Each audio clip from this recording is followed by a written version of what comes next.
Hello नमस्कार दोस्तों, आप सभी का स्वागत है फिर से बीएससी प्रो क्लासेस में। दोस्तों अपन बात कर रहे हैं किसकी, इलेक्ट्रॉनिक्स की बात कर रहे हैं, बीएससी सेकेंड ईयर।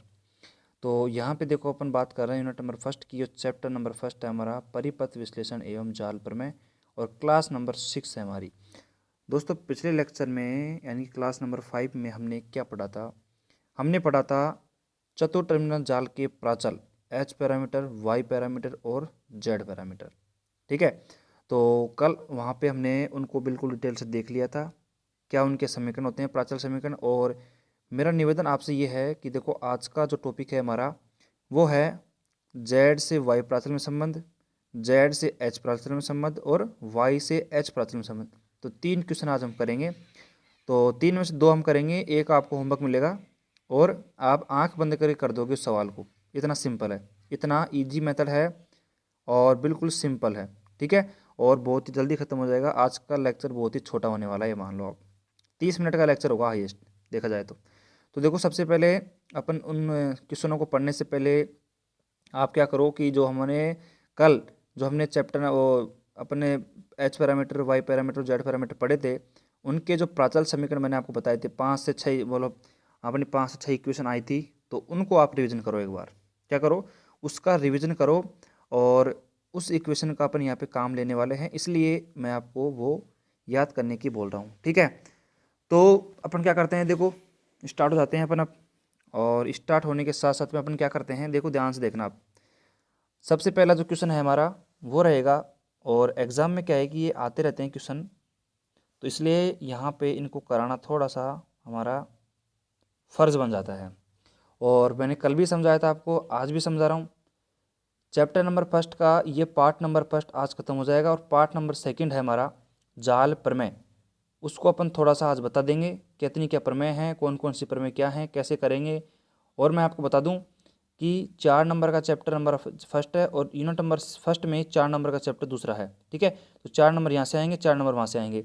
तो फिर आपका सवाल ये रहेगा कि भाई हमारे पास पार्ट फर्स्ट के अंदर, यूनिट नंबर पार्ट फर्स्ट के अंदर देखो यहाँ पे हमने लूप एनालाइज, नोड एनालाइज, इतनी सारी थ्योरम्स पढ़ी, H parameter, Y parameter, Z parameter ये पढ़ा, और उसके अलावा जाल प्रमेय हम पढ़ेंगे। तो 100 में से 99% तो चांस रहते हैं जाल प्रमेय में आने के, यानी कि आप रिस्क लेके परिपथ विश्लेषण का जो इधर का पार्ट है अपना पार्ट फर्स्ट, उसको छोड़ सकते हो, और जाल प्रमेय को आप कर सकते हो 4 नंबर के लिए। और 4 नंबर का सवाल आपको पता है चैप्टर नंबर सेकंड में से आएगा। तो इस प्रकार अपन जब यूनिट नंबर फर्स्ट हमारी खत्म होएगी तो हम लास्ट में जाके डिस्कस करेंगे कि आपको कौन सा क्वेश्चन पढ़ना है। ठीक है, इस पर आप रिस्क ले सकते हो। ठीक है, तो आप वो सब देखेंगे हम। तो आज का टॉपिक चलते हैं। आज का टॉपिक क्या है हमारा, तो सबसे पहले हम करेंगे जेड प्राचल। जेड जो हमारा पैरामीटर है, जेड प्राचल व वाई प्राचल में संबंध देखते हैं अपन। अब संबंध किस प्रकार देखते हैं वो देखेंगे आज हम में संबंध। तो आंसर लिखते हैं अपन। तो मैंने आपसे कहा था कि आप पीछे जाओ एक बार, और जेड प्राचल और वाई प्राचल की जो हमारी इक्वेशन थी, प्राचल इक्वेशन थी, उनको आप पढ़ लो। तो मैंने कहा था जेड प्राचल के अंदर आपको पता है कि हमारे पास धारा I1 और I2 हमारे पास फ्री वेरिएबल होते हैं, और वाई प्राचल के अंतर्गत हम देखते हैं वोल्टेज V1 और V2 फ्री वेरिएबल के रूप में काम करते हैं।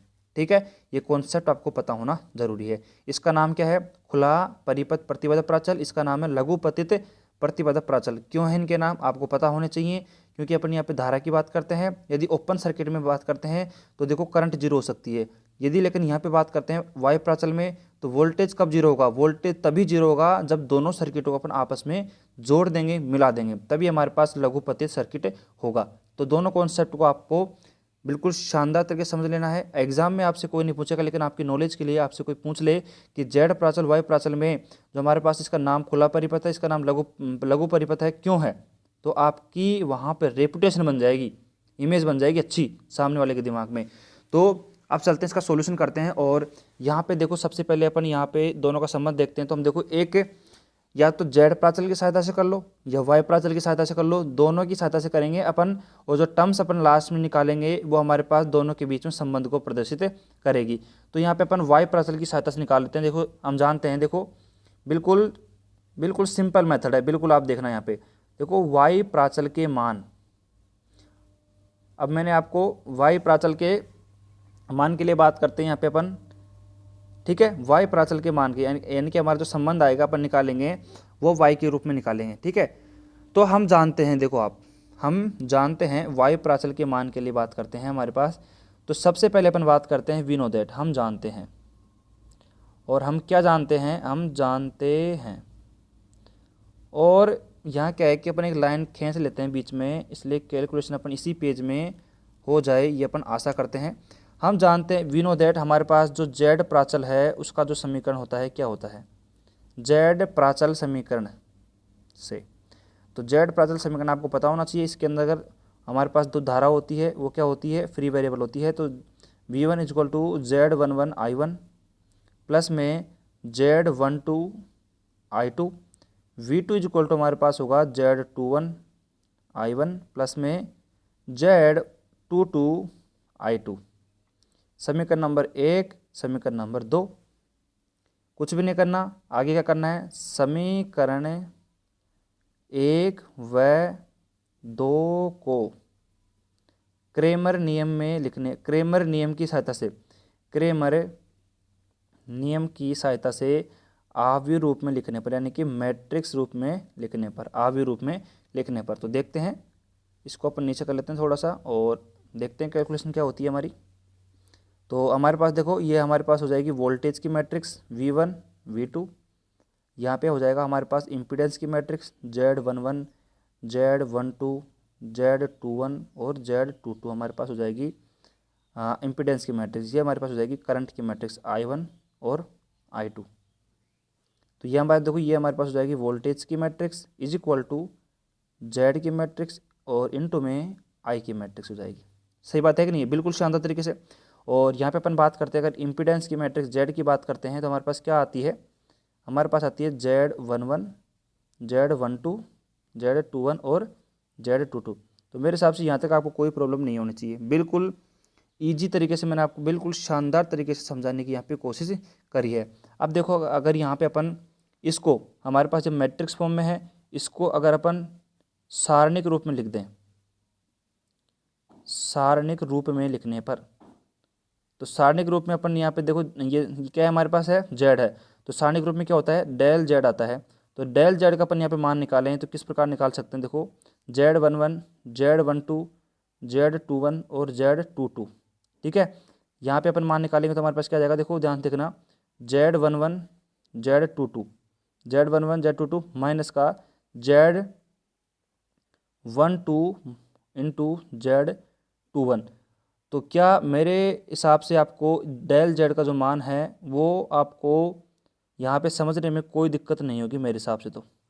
और यहाँ पे डेल जेड का मान क्यों निकाला जा रहा है, आपके दिमाग में सवाल होगा, तो इसका जवाब मिलेगा। बस थोड़ी देर आप यहाँ पे शांति बनाए रखिए, थोड़ी देर क्या है शांति बनाए रखोगे तो आपको इसका आंसर मिल जाएगा। आगे बात समझ में।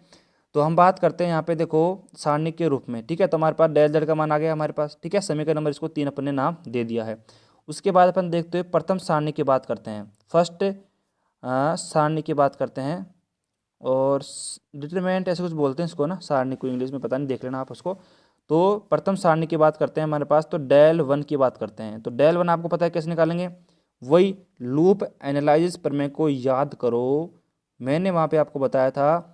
यदि अपन डेल 1 का मान निकालते हैं तो फर्स्ट मैट्रिक्स को हमारे पास किससे, वोल्टता की, ये वोल्टेज की मैट्रिक्स होती है, उससे अपन उसको रिप्लेस कर देते हैं। तो हमारे पास क्या हो जाएगा, V1 V2 और Z12 Z22। पता होना चाहिए भाई देखो ये बातें।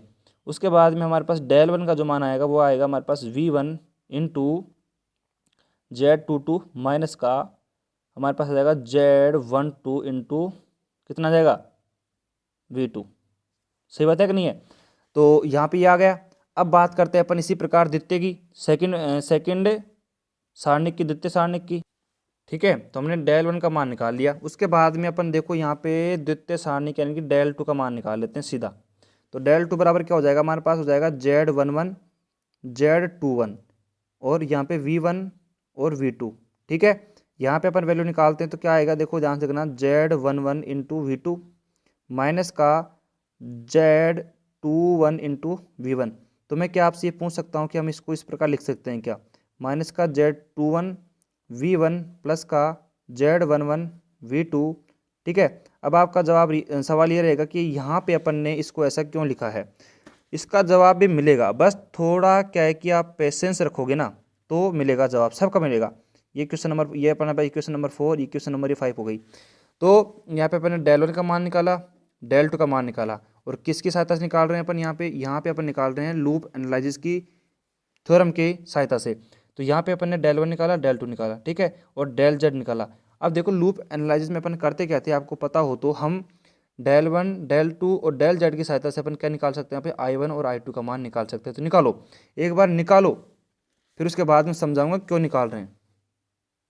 तो यहाँ पे आप देखेंगे, क्या देखेंगे, हमारे पास I1 का मान देखेंगे, अर्थात अपन देखो यहाँ पे I1 का मान निकाल सकते हैं आराम से, ठीक है। यहाँ पे बीच में अपन वो लाइन खींच देते हैं, ठीक है। I1 का मान अपन निकाल सकते हैं। I1 क्या होता है, I1 होता है हमारे पास डेल 1 अपॉन में डेल जेड। हमको पता है वैल्यू डेल 1 की, डेल 1 की वैल्यू क्या है हमारे पास, Z22 V1 माइनस का Z12 V2, हमारे पास वैल्यू है डेल जेड, ठीक है। यानी कि I1 की जो हमारे पास वैल्यू आएगी वो कितनी आएगी, Z22 अपॉन में डेल जेड इनटू में V1, माइनस का बात करते हैं Z12 अपॉन में डेल जेड इंटू V2। समीकरण नंबर 6। कोई दिक्कत नहीं आएगी, आप बिल्कुल समझो यार, एक बार कैलकुलेशन को समझो, आपको कोई दिक्कत है कि नहीं है। बाद में उंगलियों पर हटा दूंगा, मैं आपको उंगलियों पर हटा दूंगा इस संबंध को, देखना आप। इसी प्रकार अपन I2 की बात करते हैं तो हमारे पास क्या आ जाएगा, डेल 2 अपॉन में डेल जेड। डेल 2 की वैल्यू हमें पता है क्या है हमारे पास, इसको अपन आगे लिख देते हैं, यानी कि माइनस का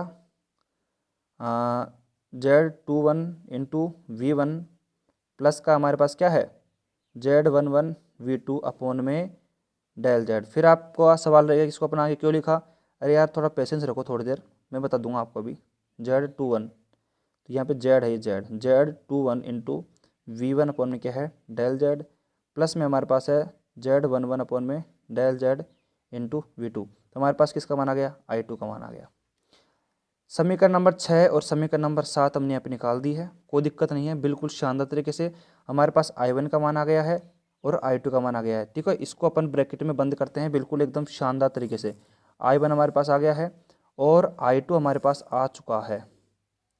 अब इस I1 I2 का क्या अचार डालेंगे क्या, ये बताओ पहले तो। हमने ये I1 I2 क्यों निकाले हैं, तो सबसे पहले तो मैं आपसे ये पूछता हूँ कि हमने यहाँ पे जो I1 I2 निकाला है उसका मान किस प्रकार आया, ये आपको समझ में आया या नहीं आया, ये पूछना चाहता हूँ मैं आपसे पहले तो अपने कुछ भी नहीं किया, सिंपल अपन ने क्या करा है, जेड पैरामीटर अपन ने लिया है। जेड पैरामीटर की सहायता से अपन ने क्या किया है, जेड पैरामीटर की सहायता से हमने वहाँ पे उसका उपयोग करते हुए अपन ने यहाँ पे I1 और I2 का मान निकाला है जेड प्राचल के समीकरण की सहायता से। और हमें क्या निकालना है, हमें निकालना है जेड प्राचल व वाई प्राचल में संबंध निकालना है। तो हमने क्या करा, हमने यहाँ पे जेड प्राचल की सहायता से जो वैल्यू है I1 और I2 की वैल्यू निकाली है। अब आपका सवाल रहेगा कि I1 I2 की वैल्यू क्यों निकाली है। अब देखो, अब समझने की बातें हैं, जो कैलकुलेशन करी है उसको अपन समझते हैं कि हमने ये आखिरकार एक कैलकुलेशन करी क्यों है। तो देखो यहाँ पे ध्यान से देखना आप, हमने जेड पैरामीटर की सहायता से ये इक्वेशन निकाली है, और ये इक्वेशन क्यों निकाली है अब देखना। अब देखो हम लिखते हैं वाई प्राचल का जो समीकरण है हमारे पास, वाई प्राचल का समीकरण क्या होता है ये बताओ मेरे को। तो आप सबसे पहले वाई प्राचल का जो समीकरण होता है ये बताओ, मैंने आपको याद करने के लिए कहा था, तो बताओ फटाफट क्या होता है। तो हम जानते हैं कि हमारे पास जो वाई प्राचल होता है उसका समीकरण होता है I1 के रूप में होता है। तो I1, क्योंकि हमारे पास वो वाई प्राचल में वोल्टेज फ्री वेरिएबल होता है, तो I1 इक्वल टू क्या हो जाएगा हमारे पास, Y11 V1 प्लस में Y12 V2 और I2 is equal to Y21 V1 plus में Y22 V2। समीकरण नंबर 8 और समीकरण नंबर 9। तो अब तो मेरे हिसाब से आपको थोड़ी बहुत झलक मिल गई होगी कि हमने यहाँ पे I1 और I2 के मान क्यों निकाले हैं जेड प्राचल की सहायता से। फिर समझो, अगर आपको एक संबंध समझ में आ गया, दो संबंध आप खुद कर सकते हो, अपने आप कर सकते हो। कैसे, आ जाओ भाई। वाई प्राचल का समीकरण निकालना है अपन को, वाई प्राचल का समीकरण अपन को पता है, I1 I2 निकाल लिया। अब देखो ध्यान से देखो, हमने I1 I2 का मान क्यों निकाला है जेड प्राचल की सहायता से, क्योंकि अपन ने अपन ये जानते हैं कि y प्राचल के अंतर्गत जो वैल्यू है हमें I1 और I2 की फॉर्म में मिलेगी, और हम संबंध तभी निकाल सकते हैं जब z प्राचल के जो इक्वेशन है वो I1 I2 के रूप में आएंगे। तो देखो यहाँ पे देखो ये I1 हो गया और ये हो गया हमारे पास में I2। अब क्या करेंगे, हमने देखा कि देखो z प्राचल की जो समीकरण है उनको भी हमने I1 I2 के रूप में निकाल ली है, और y प्राचल का जो समीकरण है उसको भी हमने, वही y प्राचल का समीकरण वो तो I1 I2 पहले ही से होता है। तो हम क्या करेंगे, देखो ध्यान से देखना, यहाँ पे I1 I2 तो हमने क्या करेंगे, देखो ध्यान देखना, देखो V1 हो गया V2 हो गया, फिर यहाँ पे देख सकते हो आप, देखो V1 हो गया V2 हो गया। अब आपका सवाल यहाँ पे ये रहेगा कि हमने यहाँ पे इस माइनस वाले को, देखो Z1 ये बाद में आता, यानी कि यहाँ पे आता, इसको हमने पहले क्यों लिखा है, हमने पहले इसलिए लिखा है क्योंकि इसका जो गुणांक है वो V1 है, ये V2 है। तो हमने यहाँ पे देखो अब समीकरण नंबर 6, समीकरण नंबर 8, समीकरण नंबर 7 और समीकरण नंबर 9 की तुलना करेंगे, और तुलना करने के साथ में हमारा Z और Y संबंध क्लियर हो जाएगा बिल्कुल शानदार तरीके से। तो आप देखना यहाँ पे, इसलिए हमने क्या करा है, इसको आगे लिख दिया। क्यों लिख दिया, क्योंकि देखो अपन गुणांक की तुलना कर देंगे, V1 हो गया तो यहाँ पे V1 है, यहाँ पे V2 है, ये V2 है, ठीक है। तो अब देखो समीकरण नंबर 6, समीकरण नंबर 8, समीकरण 7 और समीकरण नंबर 9 की सहायता से हमारा अब संबंध मतलब खत्म हो चुका है, बस इतना सा है, ये खत्म हो गया। देखो तो समीकरण अपन देखते हैं, समीकरण हमारी 6 व 8 से गुणांकों की तुलना करने पर, यानी कि देखो यहाँ पे अपन क्या कर सकते हैं, देखो ध्यान देखना, तो यहाँ पे अपन I1 के जो कोफिशिएंट हैं उनकी तुलना करेंगे, तो 6 व 8 से। तो आप यहाँ पे क्या देख सकते हो, यहाँ पे आप खुद देख सकते हो कि हमारे पास I1 और I2 की जो वैल्यू यहाँ पे आएगी, तो आप यहाँ पे देखना क्या आती है। यहाँ पे अपन देख सकते हैं कि हमारे पास जो y1 है, अर्थात हमारे पास ये देख सकते हो कि हमारे पास यदि गुणांकों की तुलना करते हैं, ये हमारे पास क्या है, देखो अपन लाल पेन ले लेते हैं, उससे देखते हैं। ये है हमारे पास समीकरण नंबर 8, ये हमारे पास समीकरण नंबर 6 है, ये हमारे पास है y11 v1। तो देखो यहाँ पे I1 सेम है, V1 सेम है, तुलना किसी करेंगे y11 की और Z22 की। हमारे पास देखो अब हमारे पास वैल्यू आना स्टार्ट हो गई है कि y11 इज इक्वल टू हमारे पास क्या आ गया, Z22 अपॉन में डेल Z। बिल्कुल सही है या नहीं है। उसी प्रकार y12 इज इक्वल टू बात करते हैं अपन, देखो V2 गुणांक सेम है, माइनस का Z12 अपॉन में डेल Z आ गया। उसी प्रकार अपन बात करते हैं y21 की, तो हमारे पास आ जाएगा y21 इज इक्वल टू, देखो यहाँ पे ये आ गया V1 का गुणांक, तो माइनस का Z21 अपॉन में डेल Z आएगा। उसी प्रकार अपन y22 की बात करते हैं हमारे पास, तो हमारे पास गुणांक क्या आएगा, Z11 अपॉन में आ जाएगा डेल Z इंटू V2 तो नहीं आएगा, V2 तो हमारे पास कॉन्स्टेंट हो गया। तो हमारे पास देखो समीकरण नंबर इसको क्या दे देंगे 10 और समीकरण नंबर 11। अब देखो ध्यान से देखने की यहाँ पे कोशिश करना, हम समीकरण नंबर 10 और 11 की सहायता से अपन क्या लिख सकते हैं, आप यहाँ पे खुद देख सकते हो कि हमने y1 यानी कि y का जो मान है वो z के रूप में निकाल लिया, y का z के रूप में, y का z के रूप में, y का z के रूप में हमने वैल्यू निकाल ली है। तो आप यहाँ पे अब ध्यान से देख सकते हो कि हम यहाँ पे अगर अपन डेल y की वैल्यू निकालते हैं, यानी कि देखो हम y11, y12, y21 और y22 की वैल्यू निकालते हैं, तो हमारे पास जो वैल्यूज़ आ गई हैं वो z पैरामीटर के रूप में आ चुकी हैं, आप देख सकते हो।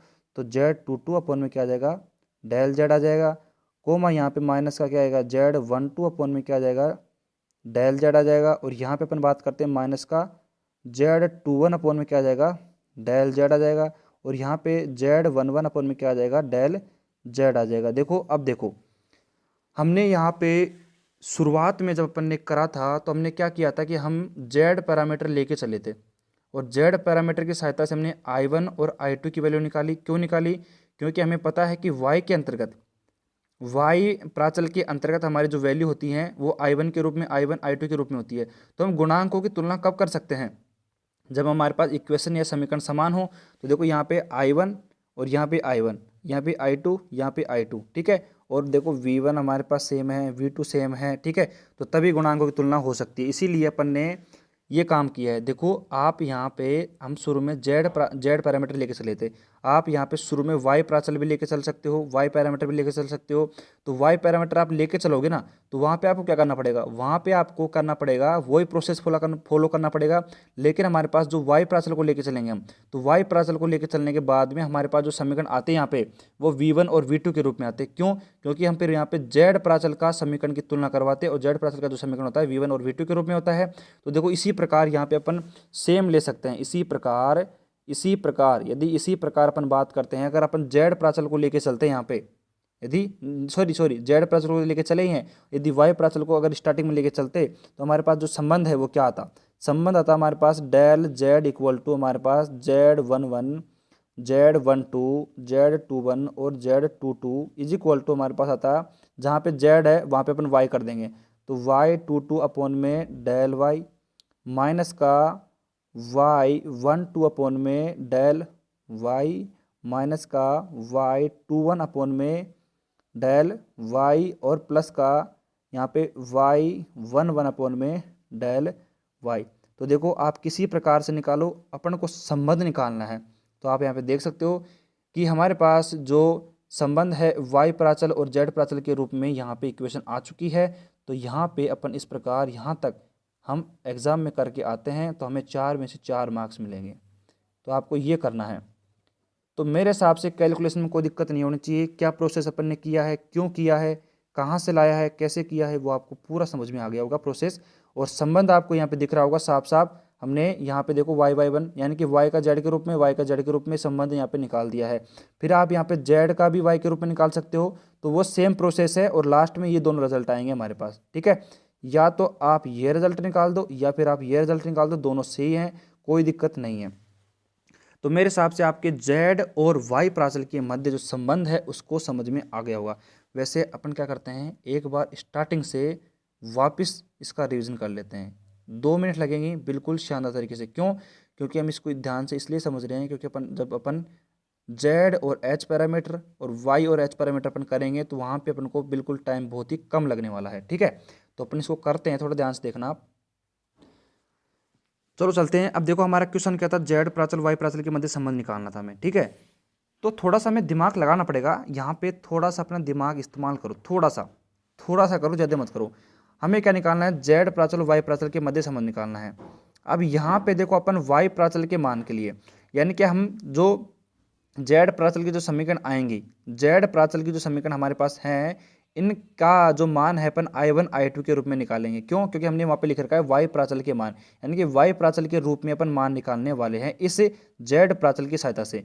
फिर मैंने कहा था कि अपन यहाँ पे क्या कर सकते हैं, जेड प्राचल के मान के रूप में भी अपन मान निकाल सकते हैं। फिर अपन क्या करते हैं, हम जानते हैं कि वाई प्राचल से, तो यहाँ पे वाई प्राचल के समीकरण लेते, अर्थात I1 I2 का मान लेते यहाँ पे, और फिर वही क्या करते हैं, क्रैमर नियम लगाते। क्रैमर नियम लगाने के बाद में यहाँ पे डेल जेड निकालते, यहाँ पे डेल जेड ने डेल वाई निकालते। डेल वाई निकालने के बाद में फिर अपन यहाँ पे क्या करते, वोल्टेज की गणना कर देते। और वोल्टेज की गणना करने के बाद में हम हमारे जो समीकरण आते हैं वहाँ पे, वो वोल्टेज के रूप में आ जाते। और वोल्टेज के रूप में आने के बाद में हम वापस फिर क्या करते, जेड के प्राचल समीकरण और वाई के प्राचल जो मैंने जेड के रूप में निकाले उनसे तुलना करवा के हम वापस वही संबंध निकाल देते। तो आप तो चाहे ये कर दो चाहे ये, सिंपल है हमारा, इस प्रकार हम कर देंगे, इसको कोई दिक्कत नहीं है।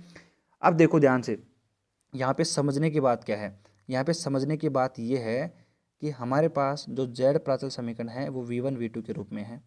ठीक है, तो V1 V2 के रूप में है, तो हमें वाई प्राचल के रूप में निकालना है और जेड वाई के मध्य संबंध निकालना है। तो हमारे पास जो ये इक्वेशन नंबर फर्स्ट सेकंड है, इसको अपन को I1 I2 के रूप में बदलना पड़ेगा। तो उसी प्रोसेस को अपन ने फॉलो करते हुए क्रैमर नियम को अप्लाई करा। अप्लाई करने के बाद में डेल जेड निकाला। डेल जेड निकालने के बाद में वही लूप एनालाइसिस थ्योरम की सहायता से हमने क्या किया है, यहाँ पे सिंपल डेल जेड का मान निकाला, फिर डेल वन का मान निकाला, डेल टू का मान निकाला। आपको पता है यहाँ पे अपन लूप एनालाइसिस थ्योरम की सहायता से अपन यहाँ पे क्या कर सकते हैं, यहाँ पे अपन यहाँ आराम से निकाल सकते हैं करंट का जो मान है, ये अपन आराम से निकाल सकते हैं। देखो हमारे पास जो फिर करंट का मान आ गया, कितना आ गया हमारे पास, देखो I1 हमारे पास आ गया, I1 का मान आ गया, I2 का मान आ गया। फिर I1 I2 के मान की सहायता से हमने वाई प्राचल की समीकरण लिखी। वाई प्राचल की समीकरण लिखते हमने दोनों की तुलना करा दिया आपस में। तुलना कराने के बाद में हमारे पास जो वैल्यू मिली है वो आप यहाँ पे देख सकते हो कि Y11 बराबर ये आ गया, Z11 बराबर ये आ गया, लास्ट में हमारा रिजल्ट ये मिल गया। अब इसके बाद में हम इसी प्रकार हम ये y के रूप में है तो z के रूप में भी अपन निकाल सकते हैं। तो z के रूप में निकाला तो हमारे पास ये वैल्यू y के रूप में आएगी। तो हम कह सकते हैं z और y प्राचल के मध्य संबंध हमारा कंप्लीट हो गया है। अब देखो अपन करेंगे सेकंड क्वेश्चन को सोल्व, जिसका नाम है z प्राचल और h प्राचल के मध्य संबंध। तो ये तो बिल्कुल सिंपल था, यानी कि ये तो बिल्कुल ही सिंपल मेथड था, इसमें तो कुछ भी नहीं किया अपन ने। जो दूसरा है अपना उसमें थोड़ा सा इंटरेस्ट आएगा। देखो कैसे। अब देखो अपन बात करेंगे z व प्राचल के रूप में। क्या बात करेंगे अपन? z व h प्राचल में संबंध की बात करेंगे। तो z व h प्राचल के संबंध की बात करेंगे तो यहाँ पे देखना अपन ने जो मेथड उपयोग करा था उसका अपन ने क्या करा था वहाँ पे z व y प्राचल के रूप में अपन ने जो मेथड उपयोग करा था। अब देखो मेथड तो चेंज होते रहते हैं, लेकिन आपका जो कॉन्सेप्ट है अपन संबंध निकालते हैं वो कैसे निकालते हैं उस कॉन्सेप्ट को ध्यान में रखो। देखो हमने z और उसके रूप में अपन ने y के रूप में जो संबंध निकाला वो क्रेमर नियम की सहायता से लूप एनालिसिस थ्योरम को लगा दी। सही बात है कि नहीं है? बिल्कुल शानदार तरीके से हमने लूप एनालिसिस को थ्योरम को लगा दिया। अब देखो यहाँ पे अपन क्या करेंगे, यहाँ पे अपन थोड़ा डिफरेंट करने वाले हैं। काम वही करेंगे, बिल्कुल सिंपल रहेगा। बिल्कुल देखो z व h प्राचल में वही काम करेंगे जो हमने z और y प्राचल में काम किया, लेकिन अपन थोड़ा सा यहाँ पे सावधानी बरतेंगे क्योंकि हमें h प्राचल के रूप में निकालना है। तो सबसे पहले हमारा काम क्या रहता है, मैंने आपसे कहा था कि देखो z y और h प्राचल के समीकरणों को आप रट लो, यानी कि वो आपको मुंह जबान याद होने चाहिए। तो मैं आपसे पूछूं यहाँ पे देखो z प्राचल की समीकरण क्या है। तो z प्राचल और h प्राचल में संबंध निकालना है अपन को। तो देखो z प्राचल की समीकरण क्या है हमारे पास। तो z प्राचल हमारे पास है v1 is equal to z11 i1 plus में z12 i2। समीकरण number 1। v2 is equal to हमारे पास क्या हो जाएगा z21 i1 प्लस में z22 i2। समीकरण नंबर 2। इसी प्रकार देखो हमें समझ निकालना है h प्राचल में, तो हम h प्राचल की समीकरण भी लिख लेते हैं। तो h प्राचल से, तो h प्राचल समीकरण क्या है हमारे पास आपको पता होनी चाहिए। v1 इज इक्वल टू हमारे पास होता है h11 i1 प्लस में h12 v2 होता है। आपको यहाँ पे गलती नहीं करनी है। और यहाँ पे होता है i2 is equal to h21 i1 h22 v2। समीकरण नंबर 3 और समीकरण नंबर 4। अब देखो ध्यान से देखना, अब हम z प्राचल की सहायता लेंगे और अपन h प्राचल में संबंध निकालेंगे। मतलब यहाँ पे अपन सहायता लेने वाले हैं z प्राचल की जो समीकरण हमारी समीकरण नंबर 1 और 2 की सहायता से अपन 3 और 4 की तुलना करेंगे। लेकिन भाई साहब रुको, एक बार रुको। तुलना कैसे कर सकते हैं? हम तुलना कर ही नहीं सकते। कैसे? क्योंकि आपको पता है कि हमारे पास समीकरण नंबर 1 देखो आप, हमारे पास v1 है। तो v1 तो चलो कोई दिक्कत नहीं है। समीकरण नंबर 1 और 3 की तुलना करें, चलो कर लेते हैं एक बार। तो समीकरण नंबर 3 की और 1 की तुलना करें तो हमने क्या देखा कि यहाँ पे देखो v1 सही है बिल्कुल, i1 बिल्कुल सही है। i1 और i1 की कोफिशिएंट की अपन तुलना कर सकते हैं। लेकिन यहाँ पे ध्यान से देखो समीकरण नंबर 1 में और 3 में, तो यहाँ पे कोफिशिएंट है i2 का, यहाँ पे है v2 का। तो हमें क्या करना पड़ेगा, हमें यहाँ पे ये कोफिशिएंट i2 है इसको v2 के फॉर्म में बनाना पड़ेगा। और यहाँ पे 3 और 4 की तुलना करते हैं तो 3 और 4 तो दोनों अलग अलग ही हैं बिल्कुल ही। यहाँ पे तो देखो क्या है, यहाँ पे v2 है, यहाँ पे i2 है। तो हमारे पास जो ये समीकरण नंबर 2 है इसमें जो v2 है इसको अपन को क्या करना पड़ेगा, i2 के रूप में बदलना पड़ेगा। यहाँ पे i2 के रूप में बदलेंगे और यहाँ पे देखो इसकी तुलना नहीं कर, फिर यहाँ पे फिर वही बात, अपन को यहाँ पे क्या करना पड़ेगा, हमारे पास जो z प्राचल है ना, इस प्राचल को हमको क्या करना पड़ेगा, यहाँ पे अपन को i2 के रूप में बदलना पड़ेगा इसको। तो और इसको यहाँ पे अपन को चेंज करना पड़ेगा, यहाँ पे i2 को अपन को v2 में चेंज करना पड़ेगा। तो थोड़ा सा ध्यान से देखना, कैलकुलेशन थोड़ी सी यहाँ पे डिफिकल्ट आपको लग सकती है, बिल्कुल है नहीं।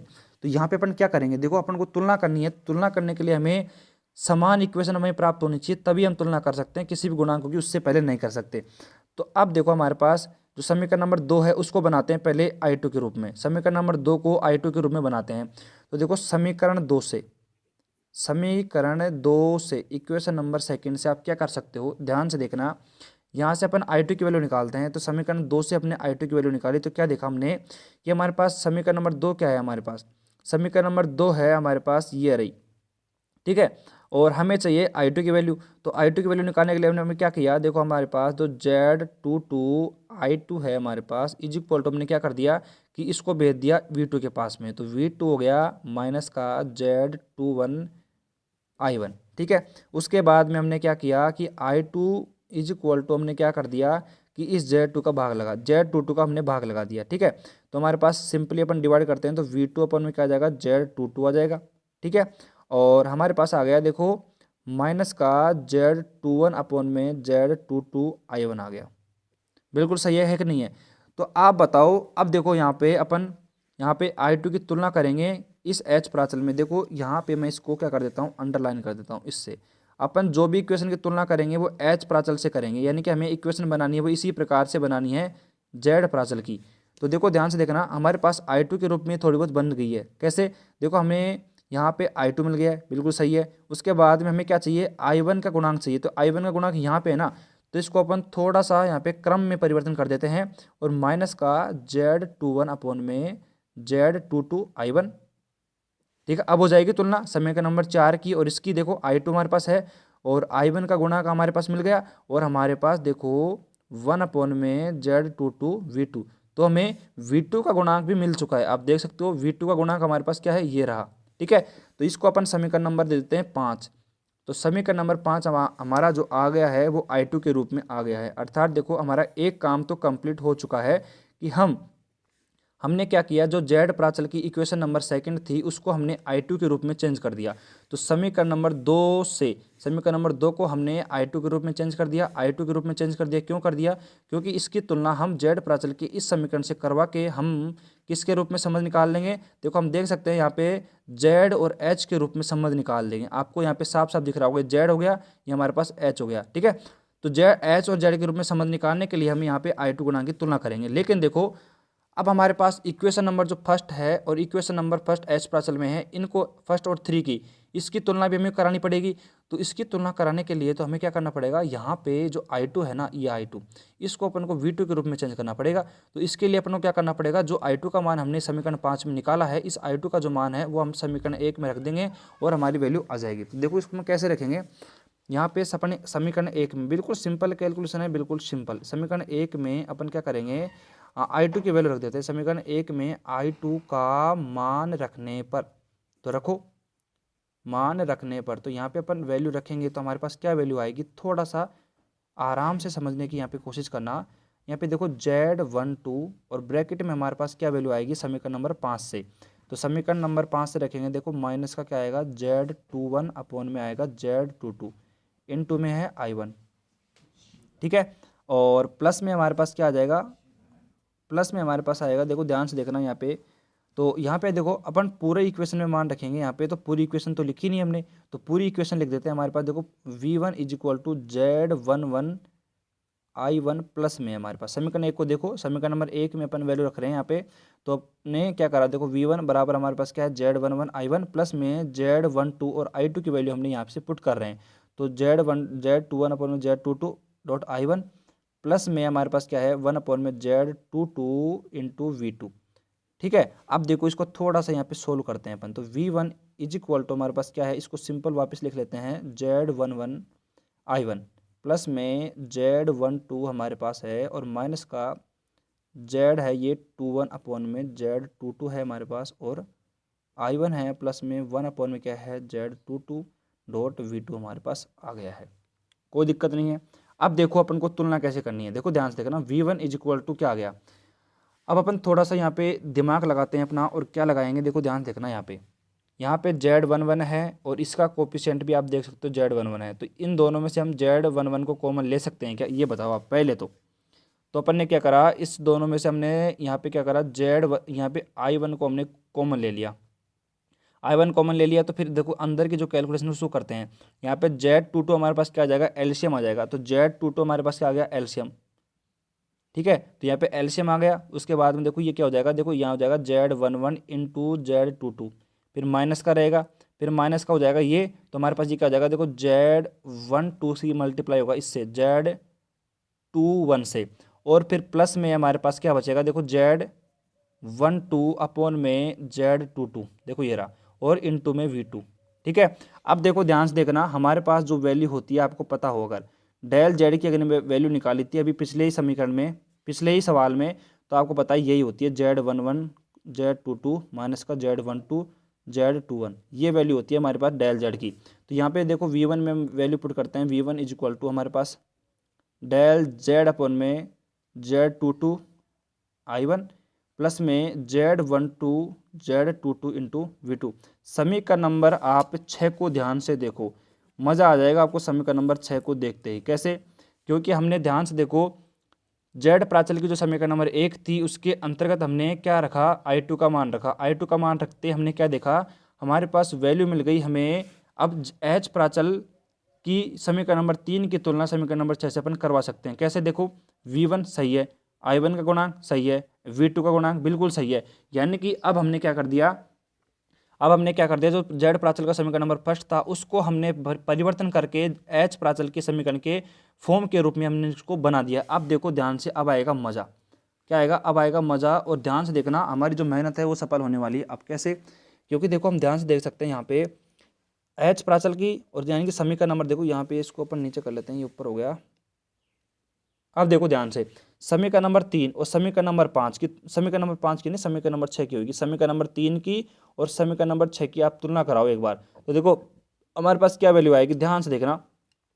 तो H11 इज इक्वल टू हमारे पास आ गया डेल जेड अपॉन में Z22। उसी प्रकार यहाँ पे देखो आप देख सकते हो V2 की तुलना कराओगे तो यहाँ पे H12 इज इक्वल टू हमारे पास आएगा Z12 अपॉन में Z22। और हमारे पास जो यहाँ पे आएगा Z21, समीकरण नंबर 4 और समीकरण नंबर 5 की तुलना करवाओ। यहाँ पे देखो I2 की तुलना करवा देंगे अपन, कोई दिक्कत नहीं है। तो यहाँ पे देखो H21 की जो वैल्यू आएगी आप देख सकते हो माइनस का Z21 अपॉन में Z22, ठीक है। और यहाँ पे अपन तुलना कराएंगे H22 की, H22 इक्वल टू हमारे पास होगा 1 अपॉन में Z22। आप यहाँ पे देख सकते हो कि जिस प्रकार हमें वैल्यू मिलनी चाहिए थी वो मिल गई है। कैसे? क्योंकि देखो हमने H और Z के रूप में हमें वैल्यू मिल गई, तो हम कह सकते हैं कि हमारे पास क्या हो गया, H और Z प्राचल में संबंध को व्यक्त करता है, ठीक है। तो इसको अपन अगले पेज में लिखते हैं, और यहाँ पे इसको अपन किसके रूप में, मैट्रिक्स के रूप में लिख देंगे, और फिर हम लास्ट में लिख देंगे। हमारा देखो रिजल्ट तो यहाँ पे आ गया है, रिजल्ट हमारे पास आ गया है, बस हमें इसको मैट्रिक्स फॉर्म में लिखना है, और ये हमारा रिजल्ट है। तो आपने क्या देखा, यहाँ पे कोई भी सवाल हो, कोई भी कॉन्सेप्ट हो, आपको क्या करना है, सबसे पहले हमें यही करना है कि हमें पता करना पड़ेगा कि हमें देखो जेड और एच में प्राचल में संबंध निकालना है, ठीक है। जेड और एच में निकालना है तो आपको पता है कि जेड की समीकरण ये होती हैं और एच की ये होती हैं, तो इन दोनों की तुलना कब हो सकती है, जब दोनों के गुणांक हैं वो समान हो। तो इन समान करने के लिए हमने ये प्रोसेस अप्लाई है, और इस प्रोसेस में मेरे हिसाब से आपको कोई प्रॉब्लम नहीं होगी। और हमने ये value H11 H12 H21 H22 की वैल्यू हमने जेड के रूप में निकाल दी, अर्थात अपन कह सकते हैं एच प्राचल और जेड प्राचल में ये संबंध हमारा हो गया है। तो इसको अपन आगे करते हैं, छोटी सी कैलकुलेशन बची गई है, अभी क्या दिक्कत है इसमें बताओ। अब देखो हमारे पास जो वैल्यू आई थी उसको अपन मैट्रिक्स फॉर्म में लिख देते हैं। यहाँ पे देखो एच की वैल्यू आई थी हमारे पास, देखो एच आ गया ये, ठीक है, इज इक्वल टू हमारे पास क्या आ गया, देखो ये आ गया हमारे पास H11 H12 H21 H22, ठीक है। और यहाँ पे हमारे पास वैल्यू आ गई, देखो यहाँ पे क्या आ जाएगी, डेल जेड अपॉन में क्या आ जाएगी Z22, यहाँ पे आ जाएगी Z12 अपॉन में क्या आ जाएगी जेड, यहाँ पे क्या आएगी, देखो ध्यान से देखना, हमारे पास जो वैल्यू है, आप पीछे करके देखता हूँ, मैं एक बार देखता हूँ क्या वैल्यू है ये, देखो हाँ तो बिल्कुल सही है वैल्यू, ये सही है। और हमारे पास माइनस का Z21 अपॉन में आएगा Z22 और 1 अपॉन में Z22। तो देख सकते हो आप हमारे पास जो H प्राचल की वैल्यू है वो हमारे पास Z प्राचल के रूप में आ गई है। तो देखो हमने क्या किया, हमने Z प्राचल की इक्वेशन की सहायता ली, ठीक है, और हमने क्या किया, इसको अपन ने इस प्रकार बना दिया। तो देखो हम क्या कर सकते हैं, हम H प्राचल के समीकरणों की सहायता से क्या करते हैं, हम उनको V1 और V2 के रूप में भी बना सकते थे, आपको पता हो तो हम क्या कर सकते थे, हम इस प्रकार, इसी प्रकार हम यहाँ पे लिख देते हैं, इसी प्रकार अपन बात करते हैं। देखो हम सहायता लेते हैं किसकी, H प्राचल की, तो हम इसको Z के रूप में निकालते हैं। Z बराबर हमारे पास क्या आता है, देखो देखना Z11 Z12 Z21 और Z22 के रूप में निकालते हैं आप। तो यहाँ पे वैल्यू आती है देखो डेल H अपॉन में H22, और यहाँ पे H12 अपॉन में H22 आएगा यहाँ पे, ठीक है, H22। और यहाँ पे निकालते हैं माइनस का H21 अपॉन में H22 और 1 अपॉन में H22 वैल्यू आती। तो देख लो आप या तो इसी प्रकार निकाल दो, इस प्रकार निकाल दो। वैसे मेरे हिसाब से अपन जेड प्राचल को लेके चलते हैं तो उससे सिंपल पड़ती है या कैलकुलेशन, तो फिर लास्ट में हम इसी प्रकार लगा के ये वैल्यू कर सकते हैं। अब देखो आपका काम क्या रहेगा, आपका काम रहेगा हमारा जो तीसरा संबंध है, क्वेश्चन नंबर जो 3 है हमारा। और देखो मैं बता देता हूँ आपको, जो हमने नोट्स प्रोवाइड करवाए टेलीग्राम पे आपको, उसमें क्या है कि ये जो एच प्राचल और जेड प्राचल है, इसका जो प्रोसेस है वो थोड़ा अधूरा लग रहा था मेरे को, ठीक है। तो आप यहाँ से देख लो, यहाँ पे वीडियो पे देखते, और यहाँ पे आप वीडियो से देख के आप यहाँ पे इसको कंप्लीट कर सकते हो। किसको? इसको कंप्लीट कर सकते हो, ठीक है। तो यहाँ पे आप इसको कर लेना। और तीसरा क्वेश्चन मैं आपको होमवर्क दे रहा हूँ। होमवर्क क्या दे रहा हूँ, अगर आपसे होता है तो ठीक है, अगर नहीं होता तो कमेंट करके बता दीजिए भाई नहीं हो रहा, तो हम इसको टेलीग्राम पे अपलोड करवा देंगे, कोई दिक्कत नहीं है। तो वैसे मेरे हिसाब से बिल्कुल सिंपल प्रोसेस है यार, इसमें क्या दिक्कत हो बताओ। अब हमें क्या करना है, वाई और एच प्राचल में संबंध निकालना है। तो हम क्या करेंगे, वाई और एच प्राचल में संबंध। अब देखो बिल्कुल सिंपल है यार, इसमें करना कुछ भी नहीं है। हम क्या करेंगे, हम अभी जो हमने जेड और एच में निकाला ना, उसी प्रकार प्रोसेस फॉलो करेंगे। हमारा जो जेड और वाई का था ना, वो तो थोड़ा अलग प्रोसेस था, क्योंकि वहाँ पे अपने जो इक्वेशन थी वो आई वन और आई वन आई टू और वी वन वी टू में थी, तो वो अलग मैटर है। लेकिन यहाँ पे जो हमारे पास इक्वेशंस हैं वाई और एच में, तो हमारे पास किस किस के रूप में आएगी, हमारे पास देखो यहाँ पे यहाँ पे आई वन आई टू के रूप में आएगी, और हमारे पास जो वैल्यू आएगी किसके रूप में, यहाँ पे एच प्राचल के अंदर यहाँ पे V1 और I2 के रूप में आएगी। तो आपको करना क्या है, बिल्कुल सिंपल प्रोसेस फॉलो करनी है। सबसे पहले आपको Y प्राचल के इक्वेशन लिख लेने हैं, उसके बाद में H प्राचल के भी इक्वेशन लिख लेने हैं। दोनों को देखो, हमारे पास समीकरण 1, 2 और 3, 4 को देखो ध्यान से, अपन उनकी तुलना करवा सकते हैं या नहीं करवा सकते। अगर करवा सकते हैं तो ठीक है, वैसे नहीं करवा सकते, क्योंकि फिर अपन को थोड़ा बहुत वहाँ पे चेंजेस करना पड़ेगा। आपको चेंज एच प्राचल के समीकरण में कुछ भी नहीं करना है, आपको चेंज करना है वाई प्राचल के समीकरण में।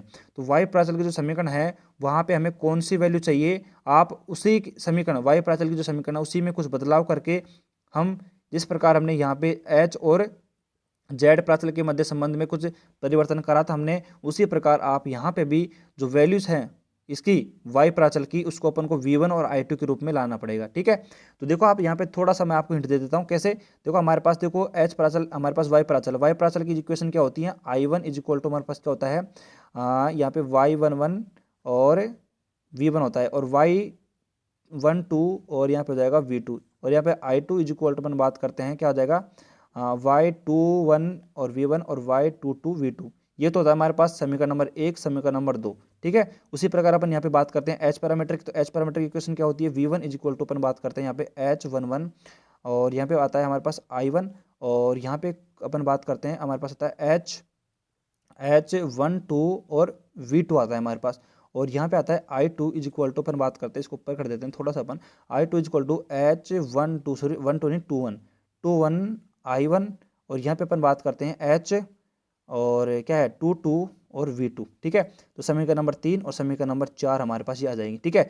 और इस प्रकार देखो हम यहाँ पे इसको कर सकते हैं, बीच में पॉजिटिव का चिन्ह लगाना भूल गए अपन, तो ये बीच में अपन चिन्ह लगा सकते हैं। अब देखो इसको ध्यान से देखना, यहाँ पे आपको ध्यान से देखने की जरूरत क्या है, देखो समीकरण नंबर 1 और 3 को देखो, समीकरण नंबर 2 और 4 को देखो। तो आपको यहाँ पे करना क्या है, अब इसमें तो कोई चेंज नहीं करना आपको, ये तो है एच प्राचल की, इसमें तो कोई परिवर्तन करना नहीं है अपन को।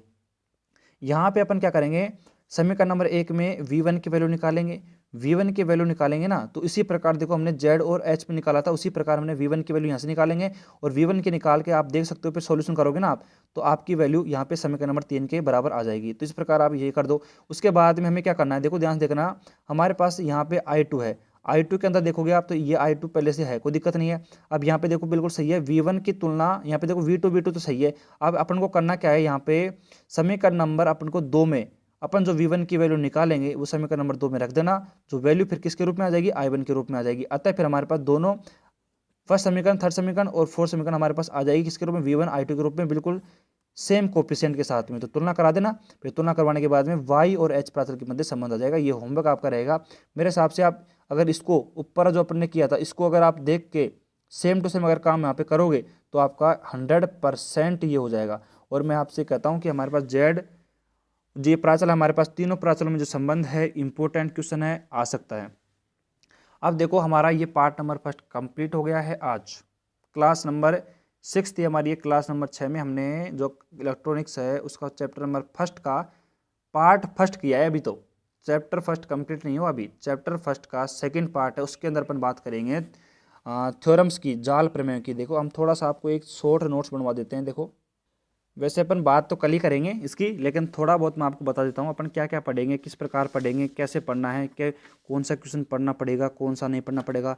स्मार्ट तरीके से अपन क्या करेंगे, स्टडी करेंगे। तो देखो सबसे पहले बात क्या करेंगे अपन, देखो हमारा पार्ट नंबर है सेकंड, पार्ट हमारा सेकंड है किसका, चैप्टर नंबर फर्स्ट का। तो चैप्टर नंबर जो फर्स्ट है उसका नंबर पार्ट है सेकंड, और उसका नाम है जाल प्रमेय, नेटवर्क थ्योरम्स हैं, जाल प्रमेय हैं। और आपको बता दूं इसमें मैं 7 बता रहा था, यहाँ पे 6 थ्योरम्स हैं। तो 6 प्रमेय अपन यहाँ पे करेंगे, एक छोटी सी और है 7वीं, उसको छोड़ देंगे। 6 प्रमेय वेरी वेरी मोस्ट है यहाँ पे। और इन प्रमेयों में से 2 या 3 प्रमेय, जैसे कि मैं आपको यहाँ पे नाम बता देता हूँ इन प्रमेयों के। देखो कल लिखेंगे बाकायदा अपन यहाँ पे नाम वैसे कोई दिक्कत नहीं है। पहली थ्योरम आएगी अपने पास पारस्परिकता की थ्योरम, पारस्परिकता की थ्योरम, ठीक है। और इनको पढ़ने के लिए किन किन की आवश्यकता पड़ेगी मैं आपको बताता हूँ। अभी आप मैटर तैयार करके लाना, कल अपन उसका उपयोग करेंगे। पारस्परिकता की थ्योरम आ गई, दूसरी आ गई अध्यारोपण की प्रमेय, तीसरी आ गई थेवेनिन थ्योरम, चौथी आ गई नॉर्टन थ्योरम। क्या है, नॉर्टन, ये सब वैज्ञानिक के नाम है, नॉर्टन हो गया। फिर हमारे पास आ गई अधिकतम संचरण, मैक्सिमम पावर ट्रांसफर थ्योरम, ठीक है। उसके बाद में हमारे पास मिलर थ्योरम। तो इस प्रकार 5 थ्योरम हमारी इसमें है, ठीक है। तो सबसे पहले अपन बात करेंगे पारस्परिकता की थ्योरम, दूसरी अध्यारोपण की, तीसरी थेवेनिन, चौथी नॉर्टन, और 5वीं हम बात करेंगे अधिकतम शक्ति संचरण की प्रमेय, और 6ठी बात करेंगे मिलर थ्योरम। अब देखो इनको पढ़ने के लिए आपसे रिक्वेस्ट है मेरी, 100% तरीके से आप करना है। हमारी जो लूप एनालिसिस थी, हमारी loop analysis plus node analysis को आपको ज़रूर पढ़ना है और शानदार तरीके से पढ़ के आना है। मैंने वहाँ पे आपको बिल्कुल अल्टीमेट तरीके से समझा रखा है लूप एनालिसिस प्रमेय को और नोड एनालिसिस प्रमेय को। यानी कि हमें केवीएल नियम, किरचॉफ वोल्टेज लॉ, और केसीएल, किरचॉफ करंट लॉ को आपको ढंग से पढ़ना है, और उनके बेस पर थ्योरम हमारी लूप और हमारे पास नोड एनालिसिस, इनको भी पढ़ना है ढंग से। तो जाल प्रमेय को आप यहाँ पे स्टार्ट करने जा रहे हैं अपन। और मैं आपको अब देखो यहाँ पे ज्ञान की बात बताता हूँ, किसकी, ज्ञान की बात मैं आपको बताता हूँ। देखो अपन, मैं बार बार बताता हूँ इसको हर एक चैप्टर, उसमें हर एक लेक्चर में। तो देखो ज्ञान की बात क्या है, ज्ञान की बात यह है कि चैप्टर नंबर अपन फर्स्ट पढ़ रहे हैं, ठीक है, पढ़ रहे हैं, कोई दिक्कत नहीं है। और चैप्टर नंबर फर्स्ट का हमने पार्ट नंबर फर्स्ट है हमारा जो कंप्लीट कर लिया है, जो कि अपन जाल प्रमेय से पहले का जो पार्ट है। अब बात करते हैं अपन यूनिट नंबर फर्स्ट की। तो यूनिट नंबर फर्स्ट के अंतर्गत अपन बात करते हैं 2 चैप्टर हमारे पास, चैप्टर नंबर फर्स्ट है और चैप्टर नंबर सेकंड है। अब ये यूनिट आपको पता है 8 नंबर की तो होगी, 8 से तो 16 नंबर की तो होगी नहीं, 8 नंबर की होगी। तो आपको पता है 4 नंबर का सवाल तो हमारा एक मतलब पार्ट नंबर फर्स्ट में से आएगा, फिक्स है ये तो। और 4 नंबर का सवाल आएगा चैप्टर नंबर सेकंड में से। तो या आप यहाँ पे अंदाज़ा ये लगा सकते हो। अब अंदाज़ा क्या लगाना है आपको, यहाँ पे फिजिक्स के अंदर थोड़ी सी प्रॉब्लम क्या रहती है कि हमारे पास जैसे क्वेश्चन नंबर फर्स्ट आता है, क्वेश्चन नंबर फर्स्ट का जो एक क्वेश्चन आता है ना, एक क्वेश्चन, ठीक है, तो वो तो हमारा रहता है कंपलसरी क्वेश्चन। और क्वेश्चन नंबर जो बी आता है हमारा, उसमें और अथवा में आता है हमारे पास ये, इस प्रकार हमारा पैटर्न रहता है फिजिक्स का। तो हमारे पास जो ए आता है हमारे पास, उस वो तो कंपलसरी रहता है, वो 4 नंबर का सवाल आपको करना पड़ेगा, ठीक है। अब वो सवाल चाहे आप यहाँ पे चैप्टर नंबर फर्स्ट से आए या फिर चैप्टर नंबर सेकंड से आए, ये सवाल आपको कंपलसरी करना पड़ेगा। फिर अपने पास जो सेकंड सवाल आता है ना, वो चैप्टर नंबर फर्स्ट से भी आता है और चैप्टर नंबर सेकंड से, या फिर चैप्टर नंबर सेकंड से भी आ सकता है, चैप्टर नंबर फर्स्ट से भी आ सकता है, लेकिन अथवा जरूर आएगा। अब बात करते हैं अपन को पढ़ना कैसे है। देखो ये तो रही भाई, ये तो अपन क्या है पूरा नॉलेज ले रहे हैं एकदम चैप्टर नंबर फर्स्ट का शानदार तरीके से, लेकिन अपन को पढ़ना किस प्रकार है। चैप्टर नंबर फर्स्ट में देखो हमारे पास पार्ट नंबर फर्स्ट, इसको पढ़ना आपको थोड़ा सा कम है। अब ये क्यों कह रहा हूँ, क्योंकि देखो यहाँ पे इंपॉर्टेंट जो चीज़ें हैं वो थोड़ी ज़्यादा हैं चैप्टर नंबर फर्स्ट और सेकंड में। तो आपको क्या करना है, जो हमारे पास जो सेकंड पार्ट है ना, जाल प्रमेय, इस पे ज़्यादा फोकस करना है। और अगली 3, 4 या 5 लेक्चर में हमने इन जाल प्रमेय को पढ़ना है बिल्कुल शानदार तरीके से। क्यों, क्योंकि 4 नंबर का सवाल है और 100% गारंटीड आता है चैप्टर नंबर फर्स्ट से जाल प्रमेय से सवाल। नेटवर्क थ्योरम से 100% सवाल आएगा, हर साल आता है यहाँ पे, और अथवा में आपको मिल जाएगा। दो थ्योरम्स आ सकती हैं, 2 थ्योरम आएंगी और आपको अथवा में मिल जाएंगी। और जो हमारा कंपलसरी क्वेश्चन फर्स्ट ए है ना, वो हमारा चैप्टर नंबर सेकंड से आ जाएगा, ये बात है। तो इसको आप थोड़ा सा ध्यान से समझे, सीरियस समझे क्या क्या है, देखो पूरा सिलेबस कवर करना बहुत ही कठिन पड़ता है, वो बात तो सही है आपकी। नंबर लाओ लेकिन स्मार्ट रूप से, स्मार्टली तरीके से लाओ, क्योंकि अपन को पढ़ना है वो भी शानदार तरीके से, ठीक है, और साथ में नंबर भी पक्के करने हैं। तो हमें क्या करना है, थोड़ा सा फोकस करना है यहाँ पे, सारी चीज़ों को पकड़ना नहीं है। एग्जाम में किस प्रकार पढ़ना है, इसको थोड़ा सा हल्के रूप में पढ़ना है। आपको नॉलेज होनी चाहिए, थोड़ी बहुत आ जाए अगर यहाँ पे एग्जाम में तो आप लिख सकते हो, बस ये है। लेकिन आपको मेनली फोकस करना है जाल प्रमेय पे। ये बता दी मैंने आपको राज की बात यूनिट नंबर फर्स्ट से, चैप्टर नंबर फर्स्ट से। और मैं आपको बता दूंगा कि जाल प्रमेय के अंदर भी 6 प्रमेय है, 6 प्रमेय से 3 तो कचरा प्रमेय है, बिल्कुल एकदम कचरा पट्टी है, ठीक है, और 3 प्रमेय है very very very very most. तो 3 प्रमेय में से भी हर साल क्वेश्चन रिपीट होते हैं, तो 3 प्रमेय ही कर लेना आप याद, बस मेरा ये निवेदन आपसे। तो चैप्टर नंबर फर्स्ट हमारा इतना बड़ा है, लेकिन अपन ने लास्ट में कंक्लूजन क्या निकाल दिया, जो स्टूडेंट केवल पास होना चाहते हैं वो यहाँ से 3 थ्योरम्स को रट ले, तो 4 नंबर उसके यहाँ से पक्के हो जाएंगे। और चैप्टर नंबर जब सेकंड पढ़ेंगे तो वहाँ भी बता दूंगा कि ये क्वेश्चन हमारा 4 नंबर में आएगा, तो 4 और 4 8 नंबर के वो दावेदार हो जाएंगे, अगर उस प्रकार दोनों पढ़ते हैं तो हमारे साथ में बने रहते हैं। तो आप देख सकते हो कि ये एनालाइज ज़रूरी है। ज़रूरी है, क्यों ज़रूरी है, क्योंकि हमें पता तो होना चाहिए भाई क्वेश्चन कहाँ से उठता है। और आप पिछले साल के जो पेपर है वहाँ से देख सकते हो कि हमारे पास जो क्वेश्चंस हैं, हमारे पास चैप्टर नंबर फर्स्ट से यहाँ पे थ्योरम्स में ज़्यादा आते हैं क्वेश्चन। वैसे जब जाके भाई कोई पेपर अटपटा बनता है तो आप यहाँ से देखो, तभी तो बोल रहा हूँ, तभी तो अपन ने पूरा सिलेबस कवर किया है। तो देखो 100% में से 99% तो यहाँ पे थ्योरम्स में से चांस रहते हैं। कोई 1% मान लो दिमाग घूम जाए एग्जामिनर का और वो यहाँ पे क्वेश्चन दे दे, किसका, वो क्वेश्चन दे दे हमारे पास से H parameter, Z parameter, Y parameter, ठीक है, और फिर क्वेश्चन दे दे मान लो लूप एनालिसिस, नोड एनालिसिस का। अब देखो वही तो बात है, एक तो बंदा है पास होने वाला, एक बंदा है पूरी मेहनत करने वाला।